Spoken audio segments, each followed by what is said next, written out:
Laga playoff Olimpiade 2024 antara timnas U23 Indonesia versus Guinea akan digelar di Clairefontaine, Prancis, Kamis jam 8 malam ini. Dan Guinea harus melakoni laga playoff setelah menempati peringkat keempat Piala Afrika U23 tahun 2023. Indonesia pun menorehkan pencapaian sama pada Piala Asia U23 2024 yang baru rampung pada 3 Mei lalu. Lalu bagaimana peluang timnas U23 untuk meraih tiket terakhir menuju Olimpiade Paris? Kami akan membahasnya bersama wartawan senior harian Kompas, Mas Adi Prinantio. Selamat pagi, Mas Adi. Selamat pagi, Mas Radi. Sehat-sehat selalu. Sehat selalu, Mas Adi. Mas Adi, kalau lihat susunan pemain yang dirancang oleh Coach Sinteyong ini dan daftar skuad Guinea oleh Kaba Diawara, peluang terakhir timnas U23 melenggang ke Olimpiade Paris bagaimana menurut Anda, Mas Adi? Ya, kalau dari sisi sejarah ya, ibaratnya kita sudah tanggung ya, kalau tidak sekarang kapan lagi. Dan kita sudah menanti 68 tahun sejak 1956 ketika kita terakhir kali tampil di Olimpiade.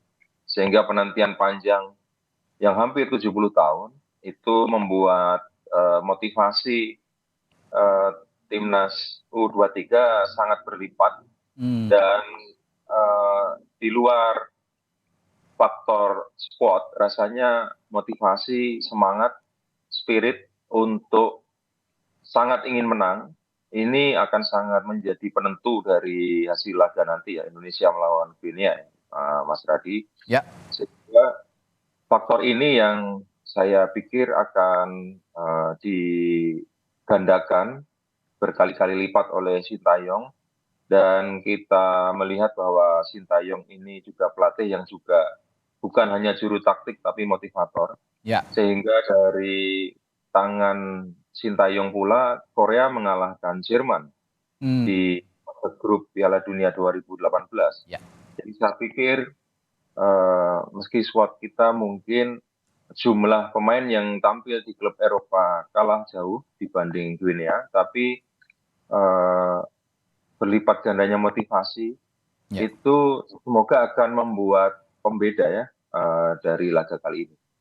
Oke, kita sekarang masuk ke susunan pemain nih Mas Adi. Kalau kemarin kan sepertinya pelatih Sintayong menempatkan 3 bek tengah sekaligus di belakang gitu ya dengan formasi 3-4-3.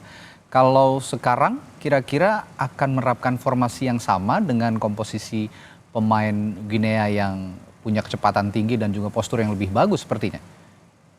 Ya, kemungkinan formasi 3-4-3 bisa jadi tidak akan diubah ya. Dan rasanya squad di belakang dengan kehadiran Alfeandra Dewangga itu akan menjadi faktor kunci karena ketiadaan Rizky Ridho. Sehingga kehadiran Dewangga itu akan sangat krusial ya. Dan penyesuaian dalam beberapa hari terakhir semoga akan membuat Dewangga juga sudah bisa klop ya untuk memainkan peran utamanya dalam laga yang sangat menentukan. Nah, bersama Ferrari dan Komang itu juga akan menjadi penentu karena dalam 2 laga terakhir kan kita kebobolan ya dengan Irak 2 gol, kemudian Uzbekistan juga 2 gol ya. Jadi saya pikir lini belakang akan makin dimatangkan karena kunci dari keberhasilan sebuah tim adalah compact to defense dan compact to offense. Jadi sigap dalam bertahan dan sigap dalam menyerang. Ketika setelah menyerang juga kemudian transisi menuju bertahannya cepat, dan ketika bertahan kemudian mendapatkan bola dari lawan, transisi menuju menyerangnya juga cepat. Nah, faktor-faktor ini yang akan menjadi penentu karena fisik juga menjadi faktor yang signifikan. Tadi sudah disampaikan oleh Sintayong bahwa aklimatisasi terhadap cuaca di Paris itu juga sedang menjadi perhatian. Jadi saya pikir aklimatisasi ini tidak ada masalah sehingga kebugaran akan terwujud dan pemain akan menampilkan yang terbaik. Ya, ini berbicara lini pertahanan masih sepertinya juga akan jadi perhatian karena Ya itu tadi, gempuran-gempuran pemain Guinea tampaknya akan sulit dihindari nanti dengan kecepatan dan postur yang lebih bagus lah ya, boleh dibilang satu tingkat lah di atas kita begitu. Nah, ketidakhadiran Justin Hubner ini sepertinya agak krusial juga. Pengganti Dewangga ini apakah juga bisa punya peran yang sama atau bisa di-switch dengan center back lainnya seperti ada Komang begitu dan ada beberapa pemain lain seperti Ferrari, bagaimana Mas Adi?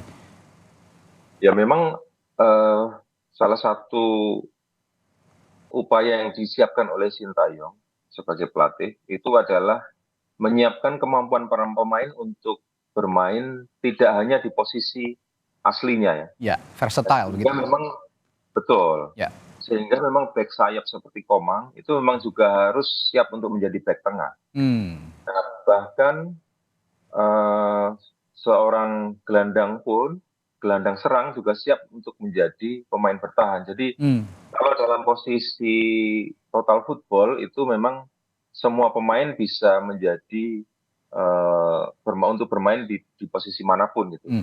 Ya. Jadi kita juga melihat dalam klub-klub di Eropa seorang pemain bertahan tiba-tiba juga bisa menjadi penyerang dan kemudian penyerang juga bisa menjadi gelandang bertahan. Jadi saya pikir otak-atik posisi ini juga sudah menjadi bagian dari skenario Sintayong dan pemain rasanya siapapun juga harus siap dengan posisi baru dalam tanda kutip bagi dia dari posisi alamiahnya karena memang pertandingan kali ini ibaratnya it's now or never bagi Ya. tim under kita.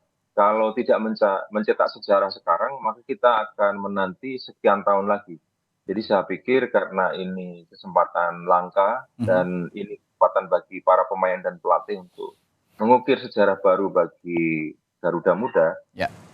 saya rasa ini tidak akan disia-siakan. Oke. Lalu bercermin kepada pertandingan sebelumnya nih Mas Adi pada laga kalau semifinal pada saat itu melawan Uzbekistan ya. Kita juga kan kalah cepat dan juga sedikit kalah postur. Nah, kalau saya lihat agak ada kebingungan ketika bermain high defensive line. Ini mereka punya tendangan jarak jauh yang baik begitu ya Uzbekistan pada saat itu. Namun juga ketika defender ini turun ke belakang sepertinya set piece ataupun crossing dari pemain-pemain yang punya postur lebih tinggi dari kita juga mematikan gitu untuk mengancam gawang Hernando Ari. Bagaimana untuk menanggulangi kebingungan seperti ini? Apakah Nathan Chuaon juga punya peran yang sentral untuk bisa menyeimbangkan belakang dengan depan di pertandingan melawan Guinea nanti, Mas Adi? Ya sebetulnya kalau memang kita melihat postur dan postur lawan lebih tinggi sehingga mereka mengoptimalkan umpan jarak jauh, kemudian long passing dan sebagainya. Maka sebetulnya resep yang cukup situ adalah memainkan umpan-umpan pendek karena Hmm. pemain kita secara postur tidak lebih tinggi. Ya. Hanya memang tantangannya adalah bagaimana supaya kita juga mempertahankan Fisik. jarak yang tidak terlalu jauh antar pemain kita. Oke. Nah, Bermain rapat. ketika melawan Uzbekistan, memang Uzbekistan terlihat sekali efektif memperjauh ya jarak antar pemain kita. Ya. Pressure terhadap pemain Indonesia ketika tim U23 kita itu menguasai bola itu sangat efektif. Sehingga jarak antar pemain Indonesia menjadi sangat jauh.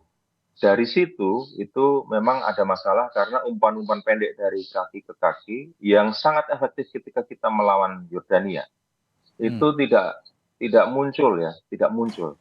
Jadi memang eh, solusinya memang kepercayaan diri pemain untuk memainkan laga sesuai dengan style kita, Ya. arahan pelatih dengan kemampuan olah bola dan kemudian memainkan bola dari kaki ke kaki.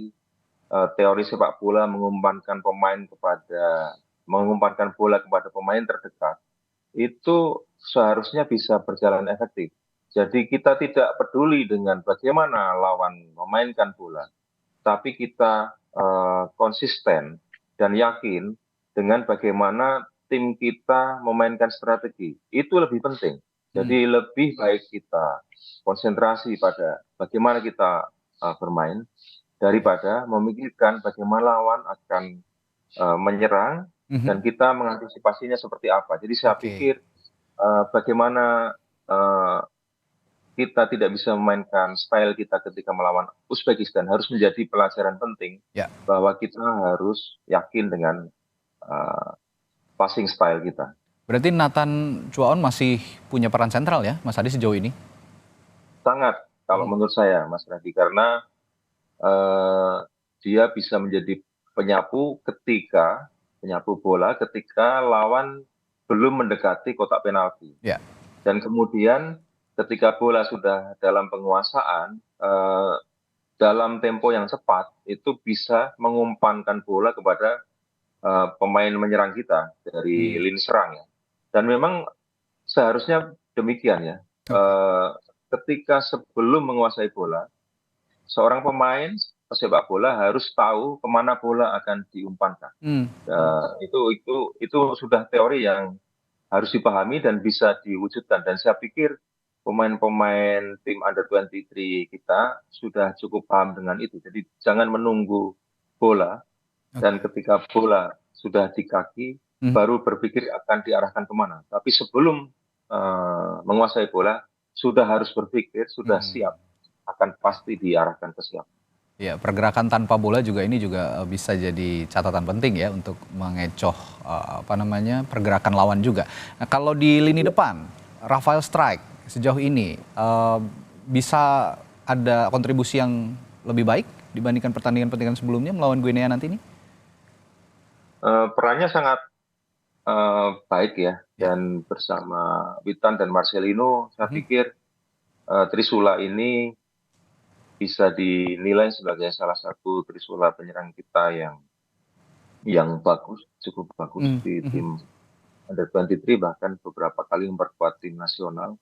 Dan bagaimana mereka memporak-porandakan Yordania yang peringkatnya jauh di atas kita, itu saya pikir salah satu presiden baik ya, salah satu presiden baik, dan itu benchmark yang harus kita ulang, sering kita ulang. Dan saya pikir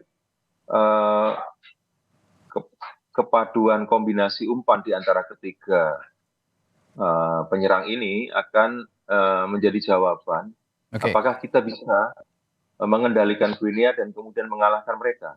Jadi saya pikir pelatih Sintayong juga akan mengoptimalkan bagaimana efektivitas umpan di antara ketiga penyerang ini. Jadi saya pikir golnya Witan ke Yordania dan kemudian golnya Marcelino Ferdinand ya, gol ketiga gawang Yordania, itu open play yang menurut saya sangat indah. Dan itu akan sangat dikenang sebagai salah satu di antara beberapa gol terbaik Indonesia di Piala Asia. Ya, jadi Trisula Marcelino, lalu Witan dan juga Rafael Strijk ini sepertinya masih bisa jadi ancaman ya begitu untuk Guinea. Terakhir Mas Adi, ada nama Agibu Kamara, lalu juga ada nama seperti Algasime Bah dan pemain-pemain yang merumput di Eropa di Spanyol dan Perancis. Bagaimana Anda melihat nama-nama ini dari timnas U23 Guinea? Ya, betapapun memang meskipun sama-sama dunia ketiga di sepak bola ya, Asia dan Afrika ini kan sering dipandang sebagai negara dunia ketiga di sepak bola ya, dibanding Eropa dan Amerika Latin. Dan meskipun sama-sama dunia ketiga, tapi Afrika lebih banyak memang mengirimkan pemainnya di berbagai liga di Eropa, salah satunya Liga Perancis, karena memang dulu banyak negara Afrika itu jajahan Perancis, dan kemudian mereka terbuka kepada imigran dari Afrika. Nah, itu keuntungan kultural dari tim-tim Afrika. Tapi ya itu tadi, boleh mereka bermain di liga-liga Eropa dan mereka banyak dimatangkan dalam kompetisi yang lebih baik daripada liga di Asia, salah satunya Indonesia. Tapi banyak juga pemain kita yang bermain di liga-liga yang cukup maju, misalnya Liga Jepang, nah kemudian juga di Inggris.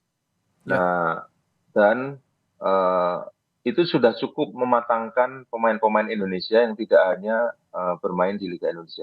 Bahkan pemain Liga Indonesia pun seperti Rizky Ridho juga tampil cukup baik ya. Jadi saya pikir kedewasaan Ya, para pemain kita untuk beradaptasi dengan lawan, ya, beradaptasi dengan setiap lawan di setiap pertandingan sudah cukup baik. Hanya oke, memang kali ini mungkin tensinya agak berbeda karena tanpa penonton. Tapi oke. disitulah justru kita akan ditempa dan diuji Mhm, dalam laga sebenarnya ketika kita bermain tanpa penonton jauh dari negara. oke. Ya, singkat Mas Adi, kalau untuk prediksi Anda skornya berapa nih nanti 2 kali 45 menit saja kalau kita lihat akan berlaga laga yang akan berlangsung di Clairefontaine nanti? Nah ini pertanyaan yang susah-susah gampang. Tapi saya dengan pertimbangan bahwa motivasi pemain dengan 2 kali pertandingan kesempatan kita mencuri tiket ke Olimpiade itu Mhm. gagal, saya pikir motivasi cukup berlipat sehingga saya bisa cukup yakin kita semoga menang 2-1. Wah, mantap. 2-1 kita berdoa bersama nanti malam pertandingan di Clairefontaine, Prancis bisa dimenangkan tim Garuda Muda kita, Timnas U23 nanti malam pada Amin. pukul 8 waktu Indonesia Barat malam nanti. Terima kasih Mas Adi Terima kasih. Prinantio sudah berbagi perspektifnya soal prediksi bagaimana pertandingan nanti malam Timnas U23 kita melawan Guinea. Terima kasih Mas Adi, sehat selalu, sampai jumpa lagi. Sampai jumpa Mas Radi. Terima kasih.